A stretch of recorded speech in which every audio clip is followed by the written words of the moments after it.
Good morning and welcome to the Breakfast News with the Sentinel. I'm Moinita.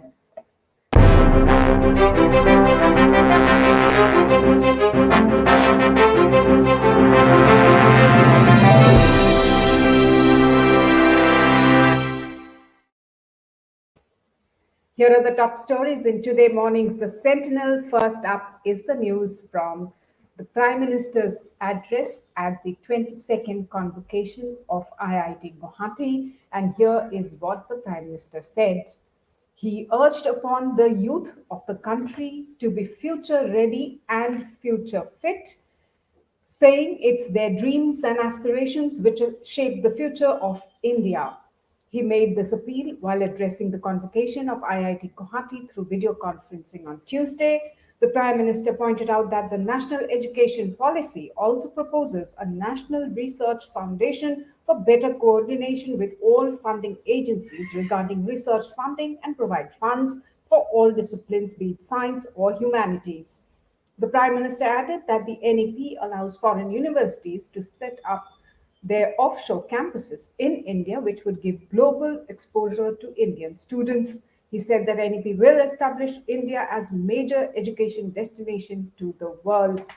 Of course, during his speech, the Prime Minister also reiterated his government's focus and thrust on further improving the infrastructure of the Northeast and how the Northeast is integral part of the Act East policy and is the gateway to Southeast Asia. Therefore, his government's entire focus on further improving the connectivity and the socio-economic aspects of this particular region.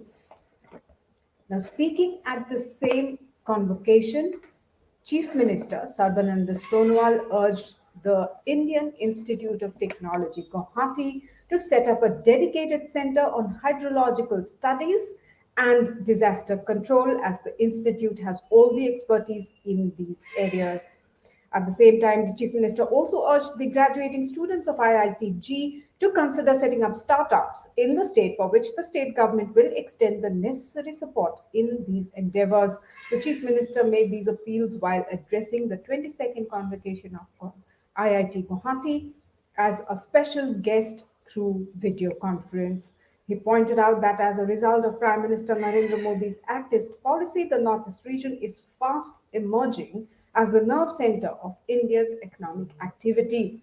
So it was a great day for IIT Guwahati yesterday. They had their convocation and they had the Prime Minister addressing the convocation as well as the Chief Minister of the state. Moving on to other news, this is about how the State Health Department, that is the Assam Health Department, plans to further fight COVID or continue their fight against COVID. The numbers, of course, are rising. What could be termed as the most ambitious and massive anti-COVID drive ever since the virus made its outbreak in the state? The health department is all set to the health department is all set to kickstart a mass awareness campaign designed as Jono Jagaron from Wednesday. Under the awareness program, major thrust will be given on ramping up voluntary testing and adhering to COVID safety protocols as suggested at home.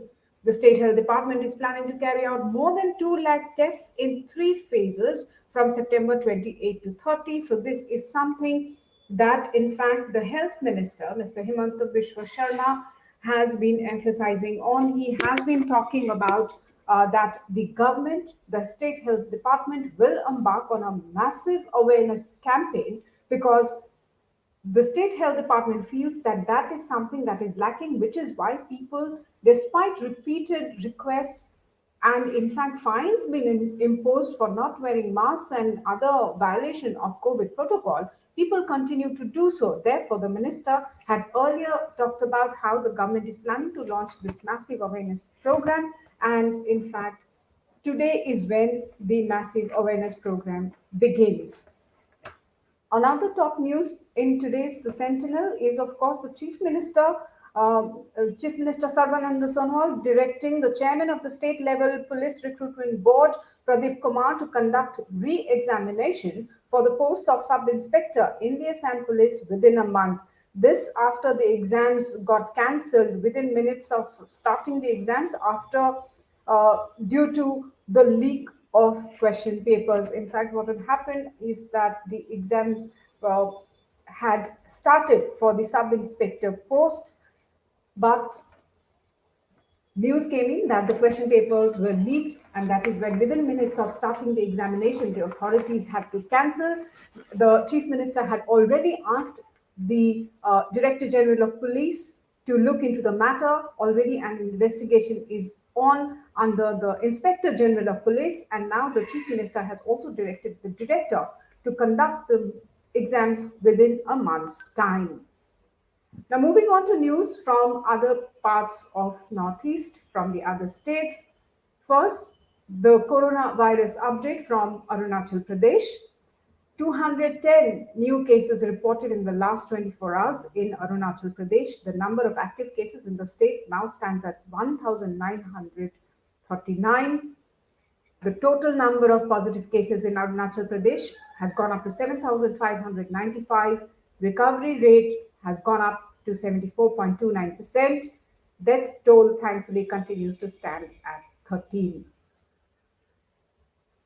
Well, educational institutions across the country, several states actually have declared the educational institutions open. Now, of course, it is only for class students of classes 9 to 12. That is what the Ministry of Home Affairs guidelines had also said. So, keeping in line with those guidelines, the several of the state governments has reopened the schools.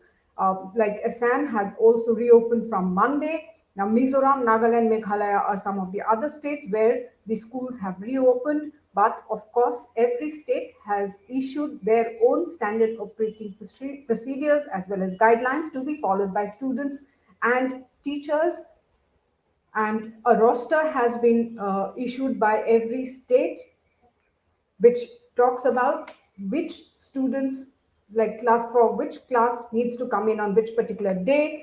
Like according to these official guidelines, students of class 9 and 12 would attend classes on Monday, Wednesday and Friday, while the rest 3 days are reserved for class 10 and 11 students. Similarly, only 50% of the teachers are supposed to be there attending the schools. Here is the story in our newspaper today that educational institutions in Mizoram, Nagaland, and Meghalaya partially reopened on Monday after a gap of 6 months with strict COVID-19 guidelines. While many schools in these states witnessed low attendance on the first day of reopening, some students were sent back for coming without consent letters from their parents or face masks. In fact, both these things have been made mandatory by every state government, that a consent letter from parents or guardian and wearing of masks.